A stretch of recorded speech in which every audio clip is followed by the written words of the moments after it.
on Golden Seas. First published in Newsletter, Pentagon Defense Science Board, August 1986. Collected in Tales from Planet Earth. This was my first response to President Reagan's so-called Star Wars initiative. I've since been involved with almost all the people concerned, including the writer of his famous speech and the Pentagon general who cheerfully goes under the nickname Darth Vader. I am happy to say that I am on good terms with all of them, even if we don't agree on what could and should be done in this controversial area. Contrary to the opinion of many so-called experts, it is now quite certain that President Kennedy's controversial budget defense initiative was entirely her own idea, and her famous Cross of Gold speech was as big a surprise to the OMB and the Secretary of the Treasury as to everyone else. Presidential science advisor Dr. George Keystone, cops to his friends, was the first to hear about it. Ms. Kennedy, a great reader of historical fiction, past or future, had chanced upon an obscure novel about the 5th centennial, which mentioned that seawater contains appreciable quantities of gold. With feminine intuition, so her enemies later charged, the president instantly saw the solution to one of her administration's most pressing problems. She was the latest of a long line of chief executives who had been appalled by the remorselessly increasing budget deficit, and 2 recent items of news had exacerbated her concern. The first was the announcement that by the year 2010, every citizen of the United States would be born $1 million in debt. The other was the well-publicized report that the hardest currency in the free world was now the New York subway token. "George," said the president, "is it true that there's gold in seawater? If so, can we get it out?" Dr. Keystone promised an answer within the hour. Although he had never quite lived down the fact that his master's thesis had been on the somewhat bizarre sex life of the lesser Patagonian trivet, which, as had been said countless times, should be of interest only to another Patagonian trivet, he was now widely respected in both Washington and academe. This was no mean feat, made possible by the fact that he was the fastest bite-slinger in the East. After accessing the global databanks for less than 20 minutes, he had obtained all the information the president needed. She was surprised and a little mortified to discover that her idea was not original. As long ago as 1925, the great German scientist Fritz Haber had attempted to pay Germany's enormous war reparations by extracting gold from seawater. The project had failed, but, as Dr. Keystone pointed out, chemical technology had improved by several orders of magnitude since Haber's time. Yes, if the United States could go to the moon, it could certainly extract gold from the sea. The president's announcement that she had established the Budget Defense Initiative Organization, BDIO, immediately triggered an enormous volume of praise and criticism. Despite numerous injunctions from the estate of Ian Fleming, the media instantly rechristened the president's science advisor, Dr. Goldfinger, and Shirley Bassey emerged from retirement with a new version of her most famous song. Reactions to the BDI fell into 3 main categories, which divided the scientific community into fiercely warring groups. First, there were the enthusiasts, who were certain that it was a wonderful idea. Then there were the skeptics, who argued that it was technically impossible, or at least so difficult that it would not be cost-effective. Finally, there were those who believed that it was indeed possible, but would be a bad idea. Perhaps the best known of the enthusiasts was the famed Nevermore Laboratories' Dr. Raven, driving force behind Project Excelsior. Although details were highly classified, it was known that the technology involved the use of hydrogen bombs to evaporate vast quantities of ocean, leaving behind all mineral, including gold, content to later processing.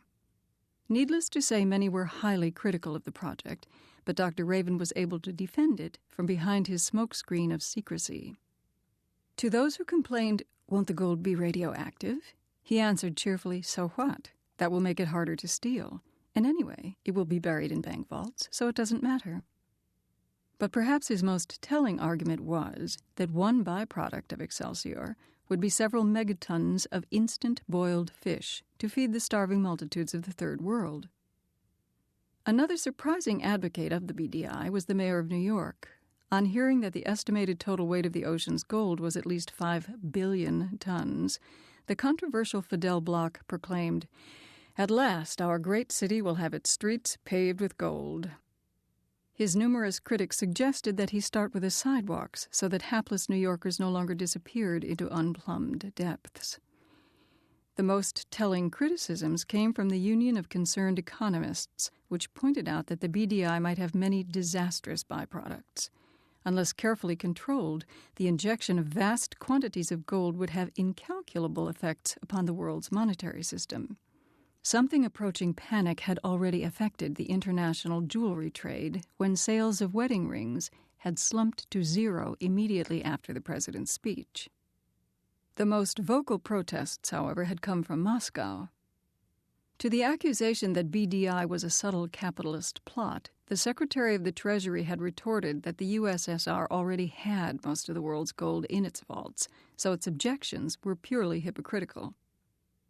The logic of this reply was still being unraveled when the president added to the confusion.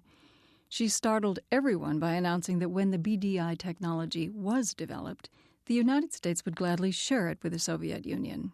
Nobody believed her.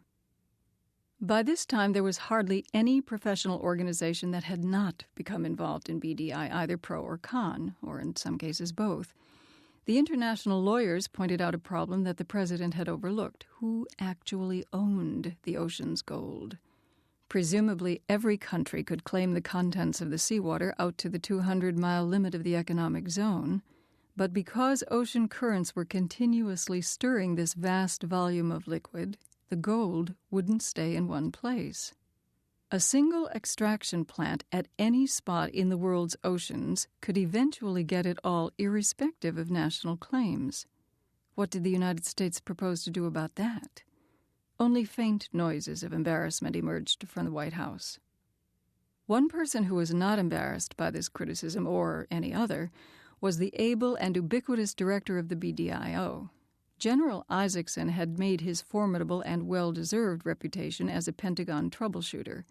Perhaps his most celebrated achievement was the breaking up of the sinister, mafia-controlled ring that had attempted to corner one of the most lucrative advertising outlets in the United States, the countless billions of sheets of armed services toilet tissue. It was the general who harangued the media and arranged demonstrations of the still-emerging BDI technology. His presentation of gold-plated, tie clips to visiting journalists and TV reporters was a widely acclaimed stroke of genius. Not until after they had published their fulsome reports did the media representatives belatedly realize that the crafty general had never said in as many words that the gold had actually come from the sea. By then, of course, it was too late to issue any qualifications. At the present moment, 4 years after the president's speech and only a year into her second term, it is still impossible to predict the BDI's future. General Isaacson has set to sea on a vast floating platform looking, as Newsweek magazine put it, as if an aircraft carrier had tried to make love to an oil refinery. Dr. Keystone, claiming that his work was well and truly done, has resigned to go looking for the greater Patagonian trivet. And most ominously, U.S. reconnaissance satellites have revealed that the USSR is building perfectly enormous pipes at strategic points all along its coastline.